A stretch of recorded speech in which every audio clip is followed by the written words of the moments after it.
Hi everyone. നമ്മൾ 10ാം class CBSEൻ്റെ final exam കഴിഞ്ഞു. വളരെയധികം സന്തോഷത്തിലാണ്. അതോടൊപ്പം തന്നെ ചെറിയൊരു സമാധാനം ഉണ്ടാവും. പരീക്ഷ കഴിഞ്ഞുള്ള സന്തോഷവും സമാധാനത്തിലുമാണ് ഇപ്പോൾ എല്ലാവരും ഇരിക്കുന്നുണ്ടാവുക. എടാ, ഈ സമയം നമ്മൾ വെറുതെ TV കണ്ടും സോഷ്യൽ മീഡിയ ഉപയോഗിച്ചും വെറുതെ സമയം കളയാതെ നമ്മളിപ്പോൾ സീരിയസ് ആയിട്ട് ചിന്തിക്കേണ്ട ഒരു കാര്യമുണ്ട്.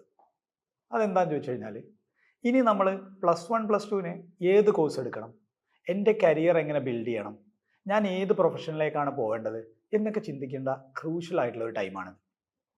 അപ്പോൾ എന്നെ കേൾക്കുന്ന കുട്ടികൾ ഏറ്റവും കൂടുതൽ ശ്രദ്ധിക്കേണ്ട ഒരു കാര്യമാണ്, +1 +2ന് ഏത് സ്ട്രീം എടുക്കണം. പ്യൂർലി അത് നിങ്ങളുടെ ചോയ്സാണ്.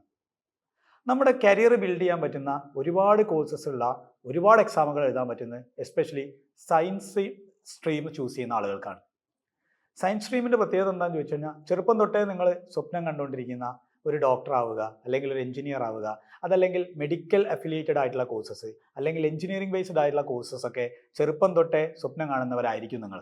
അങ്ങനെയാണെങ്കിൽ നിങ്ങൾ തീർച്ചയായിട്ടും എടുക്കേണ്ടത് സയൻസ് സ്ട്രീം തന്നെയാണ്. ഡോക്ടർ ആവുക അല്ലെങ്കിൽ എഞ്ചിനീയർ ആവുക എന്നുള്ളത് അത്ര സിമ്പിൾ ആയിട്ടുള്ള ഒരു കാര്യമല്ല. അതിന് നമ്മൾ ചില കോമ്പറ്റീറ്റീവ് എക്സാമുകൾ ക്രാക്ക് ചെയ്യേണ്ടതുണ്ട്. നിങ്ങൾക്ക് അറിയുന്ന പോലെ തന്നെ നീറ്റിന് ക്വാളിഫൈ ചെയ്താലാണ് നമുക്ക് MBBSന് ജോയിൻ ചെയ്യാൻ പറ്റുക. JEE പോലെയുള്ള ഇന്ത്യയിലെ നമ്പർ 1 എക്സാം ക്വാളിഫൈ ചെയ്യുമ്പോഴാണ് നിങ്ങൾ എഞ്ചിനീയറിംഗ് ഫീൽഡിലേക്ക് പോകാൻ പറ്റുക. അതല്ലെങ്കിൽ കീം എഴുതി നിങ്ങൾക്ക് കേരള എഞ്ചിനീയറിംഗിന് ജോയിൻ ചെയ്യാവുന്നതാണ്. അപ്പം നീറ്റ് അല്ലെങ്കിൽ JEE പോലെയുള്ള കോമ്പറ്റേറ്റീവ് എക്സാം ഒക്കെ ഒരു സുപ്രഭാതത്തിൽ വന്ന് എഴുതി കഴിഞ്ഞാൽ ക്വാളിഫൈ ചെയ്യാൻ പറ്റുന്ന എക്സാമാണ് അല്ല. ലക്ഷക്കണക്കിന് കുട്ടികൾ ഓരോ വർഷം അപ്പിയർ ചെയ്തിട്ട് അതിൽ നിന്ന് നമ്മൾ സ്ട്രീം ചെയ്തെടുക്കുന്ന വളരെ കുറച്ച് ആളുകൾക്ക് മാത്രമാണ് അതിൻ്റെ അഡ്മിഷൻ കിട്ടുന്നത്. പക്ഷെ അത് പറയുന്ന അത്ര പാടാണോ? അല്ല. നീറ്റ് അല്ലെങ്കിൽ JEE പോലെയുള്ള ഒരു കോമ്പറ്റേറ്റീവ് എക്സാം ക്ലിയർ ചെയ്യാൻ ഏറ്റവും കൂടുതൽ വേണ്ടത് ഒരു സിസ്റ്റമാറ്റിക് സ്റ്റഡി പ്ലാനും ഒരു ഇച്ചിരി പേഷ്യൻസുമാണ്. സിസ്റ്റമാറ്റിക് സ്റ്റഡി പ്ലാൻ എന്നുകൊണ്ട് ഉദ്ദേശിക്കുന്നത് കൃത്യമായി നമ്മൾ സബ്ജക്റ്റുകളെ അനലൈസ് ചെയ്യുക. നിങ്ങൾക്കറിയാം, നീറ്റിന് പ്രധാനമായിട്ടും 3 സബ്ജക്റ്റുകളാണ് ഉണ്ടായിരിക്കുക: ഫിസിക്സ്, കെമിസ്ട്രി, ബയോളജി. JEE എഴുതുമ്പോൾ നിങ്ങൾക്ക് 3 സബ്ജക്റ്റാണുള്ളത്: ഫിസിക്സ്, കെമിസ്ട്രി, മാത്തമാറ്റിക്സ്. ഈ സബ്ജക്റ്റുകളിലെ തിയറികളെ നിങ്ങൾ വൃത്തിയായി പഠിക്കണം. അതോടൊപ്പം തന്നെ ഒബ്ജക്റ്റീവ് എക്സാമുകളാണ് നമ്മൾ എഴുതുന്നത്. അപ്പോൾ മാക്സിമം എൻട്രൻസ് ഓറിയൻറ്റഡ് ക്വസ്റ്റ്യൻസ് നമ്മൾ പ്രാക്ടീസ് ചെയ്യണം. അങ്ങനെ നമ്മൾ ടൈം ബയോഡഡ് ആയിട്ട് ചെയ്യാൻ പഠിക്കണം.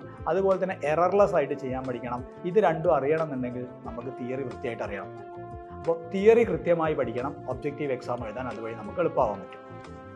ഇനി ഇതെങ്ങനെ പഠിക്കാമെന്നുള്ളതാണ്. അപ്പോൾ നിങ്ങൾക്ക് സ്വാഭാവികമായിട്ടൊരു ഡൗട്ട് ഉണ്ടാവും, +1 +2ൻ്റെ കൂടെ തന്നെ പഠിച്ച് നീറ്റ് JEE ഒക്കെ ക്വാളിഫൈ ചെയ്യാൻ പറ്റുമോ എന്നൊരു ഡൗട്ട് ഉണ്ടായിരിക്കും. സാധാരണ നമ്മുടെ നാട്ടിലൊക്കെ കണ്ടുവരുന്ന ഒരു പ്രവണത, +1 +2 ഏതെങ്കിലും ഒരു സ്കൂളിൽ പോയി അടിച്ച് പൊളിച്ച് പഠിക്കുന്നു. അത് കഴിഞ്ഞിട്ട് നമ്മൾ റിസൾട്ട് വന്നതിന് ശേഷം ഒരു 1 ഇയർ റിപ്പീറ്റ് ചെയ്തിട്ട് നീറ്റ് അല്ലെങ്കിൽ JEEക്ക് പ്രിപ്പയർ ചെയ്യുന്നു. ഞാൻ ചോദിക്കുന്ന ചോദ്യം, എന്തിനും നിങ്ങൾ ഒരു വർഷം സാക്രിഫൈസ് ചെയ്യണം? ഒരു വർഷം നിങ്ങൾ റിപ്പീറ്റ് ചെയ്യുക എന്നുള്ളൊരു മാമാങ്കം ഒഴിവാക്കിയിട്ട് +1 +2ൻ്റെ കൂടെ തന്നെ നിങ്ങൾ തിയറിയും അതോടൊപ്പം തന്നെ ഒബ്ജക്റ്റീവ് എക്സാംസും കൃത്യമായിട്ട് എഴുതി പഠിച്ച് മോക്ക് എക്സാമുകൾ എഴുതി +2ൻ്റെ കൂടെ ആദ്യ ചാൻസിൽ തന്നെ നിങ്ങൾ ആഗ്രഹിക്കുന്ന മെഡിക്കൽ കോളേജിലോ അല്ലെങ്കിൽ എഞ്ചിനീയറിംഗ് കോളേജിലോ എന്തുകൊണ്ട് നിങ്ങൾക്ക് പോയിക്കൂടാ? അവിടെ നിന്നാണ് നമ്മളൊരു ചോദ്യം വരുന്നത്. +1 +2ൻ്റെ കൂടെ എൻട്രൻസ് ഓറിയൻറ്റഡ് ആയിട്ട് പഠിക്കാൻ പറ്റുമോ എന്നുള്ളൊരു ചോദ്യം അവിടെ ഉണ്ട്. അതിന് വേണ്ടിയിട്ട് സൈലം നിങ്ങൾക്ക് മുന്നിൽ പ്രസൻറ്റ് ചെയ്യുന്ന ഒരു എക്സ്ക്ലൂസീവ് ബാച്ചാണ്. +1ന് വേണ്ടിയിട്ടുള്ള ഒരു ബാച്ചാണ്. എൻട്രൻസ് ഓറിയൻറ്റഡ് ആയിട്ട്, പ്യുവർലി എൻട്രൻസ് ഓറിയൻറ്റഡ് ആയിട്ട് പഠിപ്പിക്കുന്ന ഒരു ബാച്ചാണ് കിങ്സ് 11 ബാച്ച് എന്ന് പറയുന്നത്. ഈ ബാച്ചിലൂടെ നമുക്ക് പ്രധാനമായിട്ടും കിട്ടുന്നത് +1ലുള്ള സിലബസിനെ നമ്മൾ കീറി മുറിച്ച് ഇഴ ചേർത്ത് വളരെ കൃത്യമായിട്ട് പഠിക്കുന്നു. അതോടൊപ്പം തന്നെ അതിൻ്റെ എൻട്രൻസ് ഓറിയൻറ്റഡ് ആയുള്ള പേപ്പറുകൾ നമ്മൾ വർക്കൗട്ട് ചെയ്യുന്നു. അപ്പോൾ നമ്മൾ +1 കഴിഞ്ഞ് +2ലേക്ക് ചെല്ലുമ്പോഴേക്കും +1ൻ്റെ തിയറി പാർട്ടും ഒബ്ജക്റ്റീവ് പാർട്ടും നമ്മൾ ഏകദേശം കംപ്ലീറ്റ് ചെയ്തിട്ടുണ്ടായിരിക്കും. +2 ഇതേപോലെ തന്നെ നമ്മൾ ചെയ്യുകയാണെങ്കിൽ +2ന് ബോർഡ് എക്സാമിന് ശേഷം നമുക്ക് കിട്ടുന്ന ഏപ്രിൽ മാസത്തിൽ ഒരു ക്രാഷ് കോഴ്സ് ആയിട്ട് നമ്മൾ +1 കൂടി ഒന്ന് സിലബസ് മേക്കപ്പ് ചെയ്താൽ +2ൻ്റെ കൂടെ തന്നെ നിങ്ങൾക്ക് നീറ്റ് അല്ലെങ്കിൽ JEE ക്രാക്ക് ചെയ്യാവുന്നതാണ്. ഞാനിങ്ങനെ പറഞ്ഞു വരുമ്പോൾ നിങ്ങൾക്ക് വളരെ ബുദ്ധിമുട്ടായിട്ട് തോന്നും, ഇതിങ്ങനെയൊക്കെ ചെയ്യാൻ പറ്റുമോ എന്നുള്ളത്. അതാണ് ഞാൻ പറഞ്ഞത്, ഇതിനെ സിസ്റ്റമാറ്റിക് ആയിട്ട് കൊണ്ടുപോകണമെന്നുണ്ടെങ്കിൽ എല്ലാം പോസിബിളാണ്. അപ്പോൾ നമുക്കറിയാം, ടൈം ഈസ് എവറിത്തിങ്. നമ്മൾ ടൈമാണ് നമ്മുടെ എല്ലാം എന്ന് പറയുന്നത്. സമയത്തിനനുസരിച്ച് നമ്മൾ കൃത്യമായി പ്ലാൻ ചെയ്ത് കൃത്യമായി കാര്യങ്ങൾ ചെയ്തു കഴിഞ്ഞാൽ എല്ലാം എളുപ്പമായിരിക്കും, എല്ലാം പോസിബിൾ ആയിരിക്കും. അപ്പോൾ നിങ്ങൾ ആഗ്രഹിക്കുന്ന പോലെ തന്നെ +1 +2ൻ്റെ കൂടെ വളരെ കൃത്യമായി പഠിച്ച് നിങ്ങൾ ആഗ്രഹിക്കുന്ന മെഡിക്കൽ കോളേജിലോ അല്ലെങ്കിൽ എഞ്ചിനീയറിംഗ് കോളേജിലോ അല്ലെങ്കിൽ നിങ്ങൾ ആഗ്രഹിക്കുന്ന പ്രൊഫഷനിലോ എത്താൻ പറ്റട്ടെ എന്ന് ആത്മാർത്ഥമായി ആശംസിക്കുന്നു. So wish you all the best. Thank you.